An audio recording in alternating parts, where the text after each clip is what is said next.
This is Optimal Finance Daily, episode 215, the most important article you'll ever read on investing, by Kalen Bruce of MoneyMiniBlog.com. And I am Dan, your host and narrator. A very happy Friday to you, and a day before the big holiday weekend. If you're new here, this is where I read to you every weekday from some of the best personal finance blogs on the planet. It's pretty much like an ongoing audiobook that happens to be completely free. And on that note, if you like free stuff and you want some more of it, you can get some free spreadsheet tools from us. One even comes with a video tutorial. And while you're at it, you can be entered to win books every month. You get all of that if you're part of our weekly newsletter, and you can join for free. Just come by oldpodcast.com and enter your email address. Now let's hear today's post as we start optimizing your life. The most important article you'll ever read on investing, by Kalen Bruce of MoneyMiniBlog.com.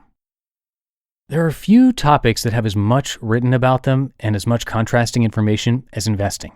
Just knowing that is enough to scare most people away from investing at all. Is it really that difficult? Do you really need to devote years of your life to studying the most efficient way to invest? It would seem that way, but in reality, not at all. The problem with most investing advice is that someone is profiting or attempting to profit from it. Investing is actually much easier to understand than you may think. You're about to learn everything you need to know to be a successful investor. Stop trying to pick hot stocks. Turn on any business TV show, you're going to see all kinds of people touting hot stock picks and attempting to explain their method to their madness. I can assure you, it's mostly just madness with some greed on top. The vast majority of people in the world are terrible at picking stocks. You probably are too. I'm not that great at it, so should we just give up on the stock market? Absolutely not. It's the most efficient way to invest for your retirement. But picking individual stocks isn't the answer, unless you're willing to devote hours, and I'm talking at least 15 or 20 each week, to studying companies and picking winning stocks. Simple is better. So what's the answer?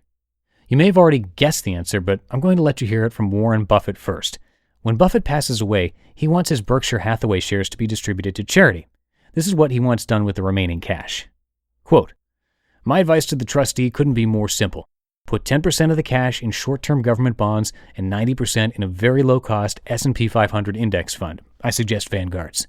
I believe the trust's long-term results from this policy will be superior to those attained by most investors, whether pension funds, institutions, or individuals who employ high-fee managers." End quote. Did you hear that? Index funds. Most people who devote much of their time to picking stocks don't beat the index. Why buy individual companies when you can buy the whole market, or at least most of it? It's easy for a beginner investor to start picking stocks and see a few gains. Then they think, hey, they must be good at this. I know I did. Until I realized that my small gains were nowhere close to the massive gains of the market, since we were in a very bull market at the time. You must always compare your earnings to the index. The index is the standard, and to consider yourself a good stock picker, you've got to beat the index consistently. 6 simple principles of investing. There are some important things to know about investing, but once you know these rules and understand them, you're in the clear. 1. Invest in index funds. I know I sound like a broken record, but the average investor should be investing in index funds. It takes a lot of time to research individual stocks, and spending all that time doesn't guarantee your success. Also, index funds provide automatic diversification within the stock market, and they save your time. 2. Spend your time elsewhere. You're better off devoting your time to earning more money, improving yourself, and doing the things you love. Even if you could beat the index by a few points, is it really worth the time you spend? 3. Avoid paying high fees. One of the best things about index funds is the low fees. You shouldn't be paying more than 0.5% on a good index fund, and honestly, you shouldn't even be paying that much. 4. Avoid taxes as much as possible. You'll be avoiding high fees, but don't let Uncle Sam take it either. Find the best ways to shelter your money legally from paying taxes. Your company's 401k and or an IRA is your best bet. 5.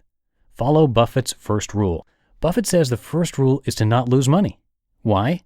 Probably because a 50% decline fully offsets a 100% gain. Index funds are pretty well protected. Take more risks when you're young, but don't be stupid. Number 6. Time, not timing, is everything. Don't try to time the market. You can't. I can't. Can George Soros? It's debatable, but we are not George Soros, and buying low and selling high never happens consistently. Save yourself the stress and buy low-cost index funds. Think long-term growth over time. If it really is this easy, why don't we hear this information coming from Wall Street? Simple, because you can't get rich and famous on Wall Street by telling people to passively invest in low-cost index funds, avoid fees, and shelter from taxes. Jim Cramer would have a very short show if he started promoting this idea. It's easy, right? Yes and no. The idea is easy, but the discipline and practice isn't. That's why you set up an automatic investing plan. Not to mention, it seems a lot funner to try to pick winning stocks, doesn't it? It's not. Earning a high return over the long haul will lead to much more fun down the road, but you know that. That's it. In less than 1,000 words, you know the most efficient way to invest for retirement.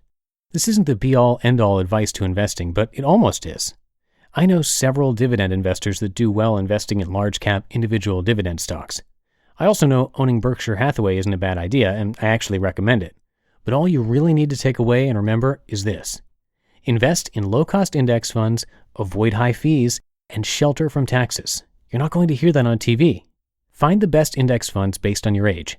Build a rock-solid retirement portfolio, and get started now if you haven't already. Even if you don't think you can afford to get started, you can. There are many ways to start investing for retirement with under $100. If you don't have an investment account, you can start one today with TradeKing or Vanguard. You just listened to the post titled The Most Important Article You'll Ever Read on Investing by Kalen Bruce of MoneyMiniBlog.com. And there are a bunch of links in that post for you so you can find all the resources you need. And one more time, if you want to show some love for this podcast, for what we're doing here, without spending a dime, just join our weekly newsletter. It's a nice way to show your support while getting some free stuff from us. You'll get a few spreadsheets to help you optimize your life, a video tutorial. You'll also be entered to win books every month and more. So just come by oldpodcast.com and enter your email address there to join. And that wraps up another week of Optimal Finance Daily. I take the weekends off here, as most of you know, and hopefully you'll get some extra time off to spend with your friends and family this holiday. We've got, of course, Christmas coming up, so Merry Christmas on Sunday, and Happy Hanukkah. That begins this weekend as well. And I'll be back the day after Christmas, which is actually Boxing Day and the start of Kwanzaa. So have a great holiday weekend, everybody, and I'll see you on Monday where your optimal life awaits. Hello, Life Optimizer. This is Justin Malik, creator and producer of this podcast, but also Optimal Living Daily, the show where I read to you from even more blogs covering finance, productivity, minimalism, personal development, and more from incredible bloggers like Derek Sivers, Zen Habits, Mark and Angel, The Minimalists, and all the ones you hear on this show too. So if you enjoyed today's episode and like taking amazing blogs on the go, come on over to Optimal Living Daily and subscribe to that one too. And together, we'll start optimizing your life. You've been listening to Optimal Finance Daily. Be sure to hit the subscribe button to stay up to date on each new episode and head to oldpodcast.com. That's OLDpodcast.com for a free gift as well as more actionable tips and resources to help you maximize your potential. Thanks for joining us, and remember, your optimal life awaits.